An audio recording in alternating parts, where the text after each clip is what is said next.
Life time science நேர்களுக்கு வணக்கங்க. நம்ம பார்க்குறது கேட்டிங்கன்னா, ரிஷப லக்னத்துக்கு நம்ம ஏற்கனவே சுக்கிரனை பார்த்துருந்தோம். இப்ப ரிஷப லக்னத்திற்கு குருங்க. அவர் எங்கெங்க இருந்தா நன்மைகளை செய்றாரு? ரிஷப லக்னத்திற்கு 6, 8, 11 கூடையவரா வருவார். 8, 11 கூடிய கெட்டவரா வருவார். அப்படிங்கிறப்ப அவர் எந்த இடத்துல இருந்தா நன்மைகளை செய்வாரு?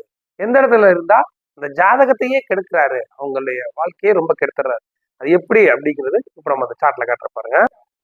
பாத்துக்கோங்க. ரிஷப லக்னங்க. ரிஷப லக்னத்திற்கு 1, 2, 3, 4, 5, 6, 7, 8, 9, 10, 11. 8, 11 கூடையவரா வருவாரு. இந்த 8, 11 கூடையவரா வரும்போது கெட்டவர் ஆயிடுறாருங்க. ரிஷப லக்னத்திற்கு 8, 11 கூடையவரா 8 கூடிய கெட்டவராகுது, 11 கூடிய பரவாயில்ல. இப்படி இருக்க இவர் லக்னத்துல குரு இருக்கிறாருங்க அப்படின்னா நல்லதுதாங்க, கெடுதல் கிடையாதுங்க. ஏன் கேட்டீங்கன்னா அவர் 8ஆம் வீட்டிற்கு 6ல் மறைகிறார். அவர் யோகத்தை தாங்க செய்வார், கெடுக்க மாட்டாருங்க.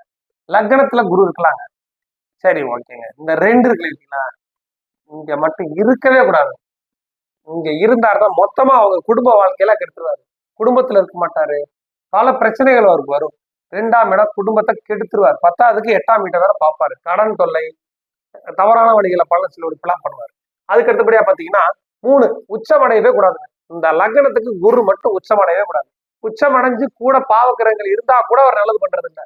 ஏங்கன்னா பொருளாதார ரீதியா பல கெடுதல்களை பண்றாரு. வாழ்க்கையே கெடுத்துறாரு. நான் சொன்னேன், வாழ்க்கையை கெடுத்துறாரு, இங்க இருந்தா கெடுத்துறாரு. அதுக்கு பொருளாதாரம் நிறைய இருந்தாலும் அவங்களுக்கு நிம்மதி இருக்காது. 4ல குரு இருக்கக்கூடாதுங்க. 4ல குரு இருந்தா நட்பு விழா இருந்தாலும் அவர் சுகஸ்தானத்தை கெடுக்கிறாருங்க. அதுக்கு அடுத்தபடியா பாத்தீங்கன்னா 5ல இருக்கலாம், தப்பு கிடையாது. 6ல இருக்கக்கூடாதுங்க. 6ல இருக்கலாம், தப்பு கிடையாது. இருந்தாலும் அவர் 6ஆம் வீட்டினோட கெடுபலன்களுக்கு அதிகம் பண்றாரு. 5ல் இருக்கலாம். 5ல் இருந்தா 16ஆம் இடத்தை பார்ப்பார். 7ல் இருக்கலாமுங்க, தப்பு இல்லை. 8ல சுத்தமா இருக்கக்கூடாது. 9ல நீசமடைவார், பரவாயில்ல இருக்கலாங்க. 10ல இருக்கக்கூடாது. 11ல இருக்கலாங்க. ஏன்னா லாபஸ்தானத்துல குரு இருக்கிறது நல்லதுதான். 12ல இருக்கக்கூடாது. 12ல இருந்து 8ஆம் வீட்டை பார்ப்பார், சுத்தமா கெடுத்துருவார். இப்போ நீங்க பாத்துக்கோங்க. இப்போ மொத்தமா பாத்தீங்கன்னா ஒரு லக்னத்துல 5ல 7ல 9ல 11 இங்கதாங்க இருக்கணும்.